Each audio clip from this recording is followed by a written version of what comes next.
कर्मयोगी आसक्ति का त्याग करके केवल ममता रहित इंद्रिया शरीर मन बुद्धि के द्वारा केवल अंतःकरण की शुद्धि के लिए ही कर्म करते हैं।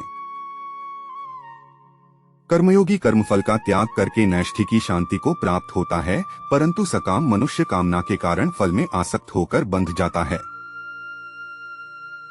जिसकी इंद्रियां और मन वश में है, ऐसा देहधारी पुरुष 9 द्वारों वाले शरीर रूपी पुर में संपूर्ण कर्मों का विवेक पूर्वक मन से त्याग करके निःसंदेह न करता हुआ और न करवाता हुआ सुखपूर्वक अपने स्वरूप में स्थित रहता है।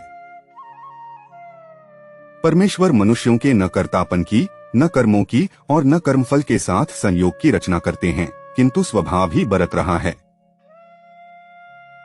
सर्वव्यापी परमात्मा न किसी के पाप कर्म को और न शुभ कर्म को ही ग्रहण करता है, किंतु अज्ञान से ज्ञान ढका हुआ है, उसी से सब जीव मोहित हो रहे हैं।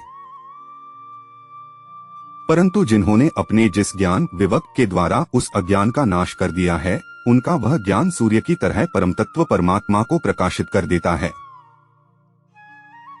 जिनकी बुद्धि तदाकार हो रही है, जिनका मन तदाकार हो रहा है, जिनकी स्थिति परमात्म तत्व में है, ऐसे परमात्म प्रायण साधक ज्ञान के द्वारा पाप रहित होकर अपुनरावृत्ति परमति को प्राप्त होते हैं।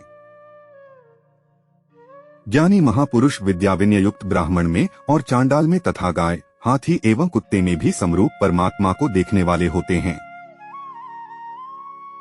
जिनका अंतःकरण समता में स्थित है, उन्होंने इस जीवित अवस्था में ही संपूर्ण संसार को जीत लिया है। ब्रह्मा निर्दोष और सम है, इसलिए वे ब्रह्म में ही स्थित हैं।